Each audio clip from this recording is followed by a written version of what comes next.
হয় নমস্কাৰ।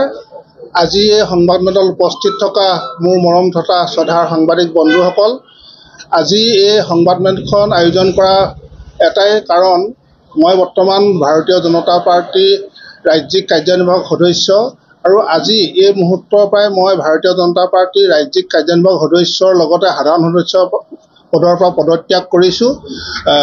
আৰু মই পদত্যাগ পত্ৰ ইতিমধ্যে ৰাজ্যিক সভাপতি ভৱেশ কলিতা ডাঙৰীয়ালৈ পঠাইছোঁ আৰু ৰাজ্যিক সাংগঠনিক সাধাৰণ সম্পাদক ৰাজু জিলৈও পঠাইছোঁ। মোৰ সম্পূৰ্ণ ব্যক্তিগত কাৰণত মই আজি পদত্যাগ কৰিছোঁ, গতিকে ইয়াত মই কাকো দোষ দিব বিচৰা নাই। যদি সাংবাদিক বন্ধুসকলে কিবা প্ৰশ্ন সুধিব বিচাৰে সুধিব পাৰে। যথেষ্ট জনপ্ৰিয়তা আছিলে, কিহৰ বাবে এইদৰে এই পদক্ষেপ? হয়, ভাৰতীয় জনতা পাৰ্টীয়ে মোক বহুতো দায়িত্ব দিছিলে। মই বিশ্বনাথ জিলাৰ দুবাৰ উপসভাপতি আছিলোঁ, এবাৰ অলপ দিনৰ কাৰণে সাধাৰণ সম্পাদক আছিলোঁ। প্ৰভাৰী হিচাপে মানে অবজাৰ্ভাৰ হিচাপে মই শোণিতপুৰ জিলাত দুটা টাৰ্ম 3 বছৰ 6 বছৰ মই প্ৰভাৰী হিচাপে কাম কৰিছোঁ। ইয়াৰ পাছত লখিমপুৰ জিলাত সহপ্ৰভাৰী হিচাপে কাম কৰিছোঁ, ঢকুৱাখানা জিলাত প্ৰভাৰী হিচাপে কাম কৰিছোঁ, সেইখন আমাৰ সাংগঠনিক জিলা ভাৰতীয় জনতা পাৰ্টী। ধেমাজি জিলাত প্ৰভাৰী হিচাপে কাম কৰিছোঁ। ইয়াৰ উপৰিও বুথ সবলীকৰণৰ প্ৰভাৰী হিচাপে মই গোৱালপাৰা জিলাত কাম কৰিছোঁ, ওদালগুৰি জিলাত কাম কৰিছোঁ আৰু BTRৰ কোকৰাঝাৰ জিলাৰ দতমা সমষ্টিত মই অবজাৰ্ভাৰ হিচাপে অলপ দিন কাম কৰিছিলোঁ। আৰু প্ৰত্যেকটো কাম মই খুব নিষ্ঠা সহকাৰে কৰিবলৈ চেষ্টা কৰিছিলোঁ। গতিকে দলটোৰ যি নীতি আদৰ্শ দৰ্শন মই খুব ভাল পাইছিলোঁ।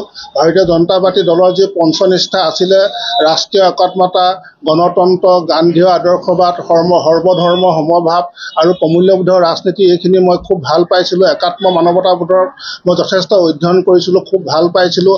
ইয়াৰ উপৰিও সাংস্কৃতিক ৰাষ্ট্ৰীয়তাবাদ আৰু আমাৰ ভাৰতীয় জনতা পাৰ্টীৰ যি আমাৰ অন্ত্যোদয়ৰ প্ৰতি মই যথেষ্ট আকৰ্ষিত হৈছিলোঁ। সেইকাৰণে মই খুব যথেষ্ট কষ্ট কৰি মই দলৰ সাংগঠনিক ভেটি শক্তিশালী কৰিবলৈ চেষ্টা কৰিছিলোঁ। মই যেতিয়া ভাৰতীয় জনতা পাৰ্টী 13 চনত জইন কৰিছিলোঁ, তেতিয়া আমাৰ বিশ্বনাথ জিলাৰ বিশেষকৈ বিশ্বনাথ সমষ্টিত সংগঠন শক্তিশালী নাছিল। সেই সময়ত 189টা বুথ সমিতি আছিলে। তাৰে অধিকাংশ বুথ সমিতি মই নিজে আমাৰ কাৰ্যকৰ্তাসকলক লগত লৈ তেতিয়া আমি বুথ কমিটি বনাইছিলোঁ। ইয়াৰ উপৰি পঞ্চায়ত সমিতিসমূহ বনাবলৈ চেষ্টা কৰিছিলোঁ আৰু বনাইছিলোঁ আৰু যথেষ্ট নিষ্ঠা সহকাৰে কাম কৰিছিলোঁ।